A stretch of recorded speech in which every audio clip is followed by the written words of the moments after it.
Hello, मी दिव्या. तर मी आज बनवत आहे उकडीचे मोदक. हे मी पहिल्यांदाच बनवत आहे घरी. त्यासाठी मी इथे अर्धी वाटी पाणी, अर्धी वाटी दूध व 1 चमचा तूप हे सगळं उकळून घेतलेलं आहे. एक उकळी काढून घेतलेलं आहे. त्याच्यानंतर त्याच वाटीने 1 वाटी तांदळाची पिठी घेतलेली आहे. हे सर्व एकत्र मिक्स करून घ्यायचं आहे व्यवस्थित चमच्याने हलवून. त्याच्यानंतर ते 15 मिनटं गॅस बंद करून झाकून ठेवायचं आहे.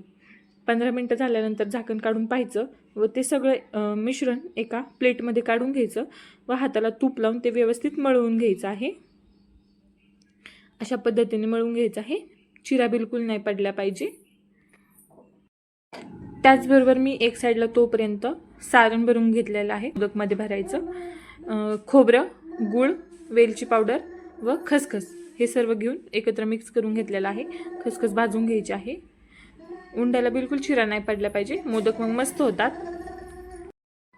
व मोदक मी हाताने न करता म्हणजे हाताने कळ्या न पाडता मोदकाच्या साचेने केलेले आहेत.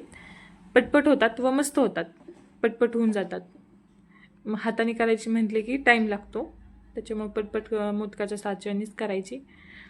तुम्हाला हाताने जर येत असेल तर हाताने करा.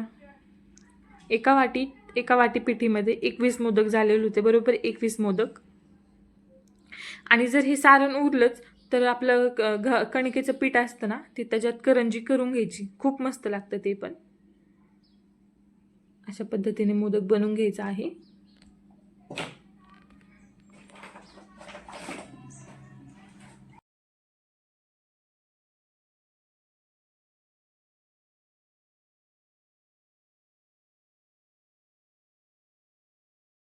छान मस्त असा मोदक बनवून तयार आहे.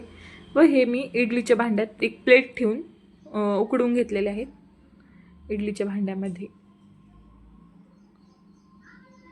व ह्या करंज्या करून घेतलेल्या आहेत. सारण उरलं होतं म्हणून. कणकेपासनं करंज्या चिकट होतात. त्या म्हणजे सुरुवातीला चिकट वाटतात, पण नंतरून त्या शिजल्यानंतर सुटसुटीत होतात. ही माझी मुलगी मनस्वी. तिला सुद्धा मोदक खूप आवडले. व्हिडिओ आवडला तर फॉलो करा. धन्यवाद.